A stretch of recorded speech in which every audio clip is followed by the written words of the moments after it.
चुड़ैल की बांसुरी। एक सुहाना सा दिन होता है और मगन, रामलाला, चंदन, राजन, तपन और गोलू के पापा गांव के बरगद के पेड़ के नीचे बैठकर अपनी शाम की गपशप कर रहे हैं। अरे रामलाला और चंदन, तुम्हारी फसल कैसी चल रही है इस साल? अरे बंधु, क्या बताएं, बारिश ने तो परेशान कर रखा है।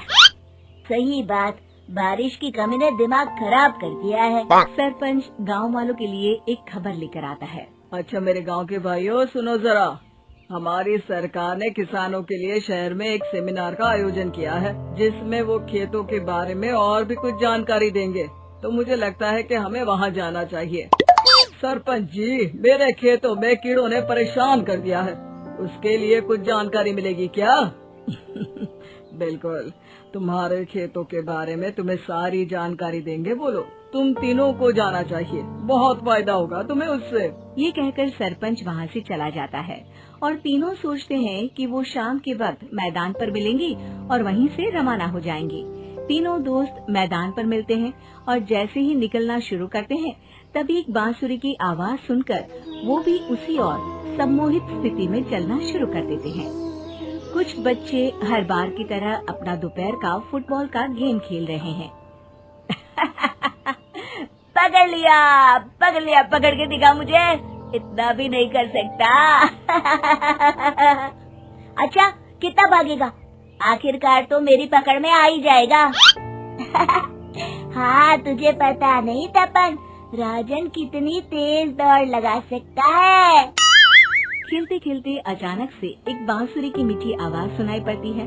सारे बच्चे उसका पीछा करने लगते हैं। शाम हो गई है और बच्चों के घर न आने की वजह से उनकी माँ मैदान में पहुँच जाती है। राजन बेटे, अरे ओ राजन बेटे, किधर चले गए? इतनी देर हो गई, घर वापस क्यों नहीं आए बेटे? तपन बेटा, चलो घर, शाम हो गई है, कितना खेलोगे? और गोलू, ओ गोलू! तीनों की माँ एक दूसरे को देखने लगती है और उन्हें एहसास होता है कि उन तीनों के बेटे घर आए ही नहीं। अरे राजन और गोलू की मम्मी, आप इधर? राजन और गोलू घर नहीं आए क्या अभी तक? नहीं तो दोपहर में राजन मुझे बताकर गया था कि वो तपन और गोलू के साथ खेलने जा रहा है। मैंने सुना है कि गांव में एक चुड़ैल घूम रही है, कहीं वही तो नहीं ले गई ना हमारे बच्चों को? ऐसा कुछ नहीं हुआ होगा, हम तीनों अलग अलग जगह ढूंढते हैं, इधर ही खेल रहे होंगे तीनों बच्चे। ये कहकर तीनों बच्चों की माएं उन्हें ढूंढने निकल गई। बहुत देर हो गई और फिर भी तीनों बच्चे मिले नहीं। तीनों की माएं मैदान पर फिर से मिलती हैं। सुनिए जी, ये तीनों मिल ही नहीं रहे और मेरे दिमाग में बहुत बुरे बुरे ख्याल आ रहे हैं। आप चिंता मत कीजिए, हम सरपंच से जाकर बात करते हैं, वो हमारी मदद करेंगे। गोलू की माँ सही कह रही हो, चलो चलते हैं। एक उम्मीद की आशा लेकर तीनों अपने बेटों की फिक्र में सरपंच के घर जा पहुंचती है। सरपंच अपनी शाम की चाय पी रहे हैं और अखबार पढ़ रहे हैं। तभी तीनों की माँ हड़बड़ी में भागकर उनके पास आती है। अरे अरे, आप तीनों इतनी डरी हुई क्यों हो? क्या हुआ? ऐसी क्या बात हो गई? तिवारी जी, हमारे लड़के दोपहर से खेलने गए हैं और अब तक लौटे नहीं हैं। हमने उन्हें सब जगह ढूंढा, लेकिन हमें वो मिले ही नहीं, इसीलिए हम भागकर आपके पास आ गए। अच्छा, इनके पिता कहाँ है? ये कुछ काम के लिए शहर गए हैं, इसीलिए हम भागकर आपके पास आए हैं। हाँ, मैं उसके बारे में भूल ही गया था। एक काम कीजिए, मुझे उस जगह लेकर चलिए जिधर वो आखिरी बार खेल रहे थे। सरपंच घर से एक डंडा लेकर तीनों के साथ मैदान की ओर निकल पड़ते हैं। तीनों मैदान पर पहुंच जाते हैं और उन्हें ढूंढने के लिए कुछ सुराग खोजना शुरू करते हैं। आपको कोई ऐसी जगह पता है जहां ये तीनों साथ में मिलते हैं? नहीं जी, ऐसी तो कोई जगह नहीं पता। अचानक से वही बांसुरी की आवाज आना शुरू हो जाता है और सरपंच सम्मोहित होकर उस आवाज की तरफ जाना शुरू कर देते हैं। अरे तिवारी जी, आप ठीक तो हैं? कहाँ जा रहे हैं? अरे ओ तिवारी जी, वो हमें सुन नहीं पा रहे हैं क्या?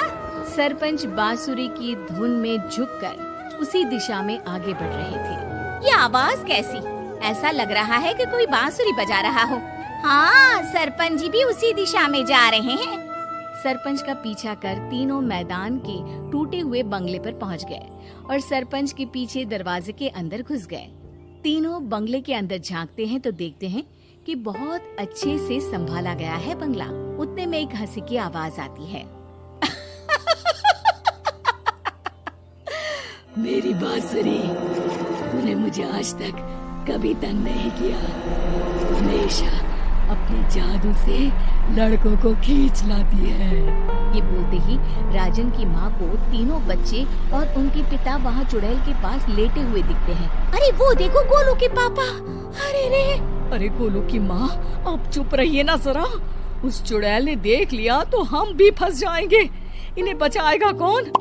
लगता है ये शहर गए ही नहीं और इस चुड़ैल ने इन सबको भी यही बुला लिया है। अब हमें इन्हें छुड़ाना होगा। एक काम करते हैं। राजन की मम्मी गोलू और तपन की मम्मी को एक प्लान बताती है। बिल्कुल सही कह रही हो राजन की मम्मी। चलो आज इस चुड़ैल को मजा चखाते हैं। तीनों माएं अपने छुपने की जगह से बाहर निकलती हैं और एक्टिंग करना शुरू कर देती है। ये तो बढ़िया है। अब इसका असर औरतों पर भी हो रहा है। वाह जी वाह। तीनों माएं चुड़ैल की थोड़ा करीब आती हैं। राजन और गोलू की माँ चुड़ैल को पकड़ लेते हैं और तपन की माँ बांसुरी हाथ से पकड़कर तोड़ देती है। अरे पागल औरत, ये क्या कर दिया? मेरी बांसुरी को तोड़ दिया। अब मेरी शक्तियाँ खत्म हो जाएगी। तुम्हें तो अरे तुझे क्या लगा चुड़ैल कहीं की हमारे बच्चों को और पतियों को हाथ लगाएगी तू? बांसुरी टूटने की वजह से चुड़ैल खाक होकर गायब हो जाती है और सारे लोगों की आंख खुल जाती है। सब अपने परिवार को लेकर उस बंगले से बाहर निकल जाते हैं। कहते हैं ना, नारी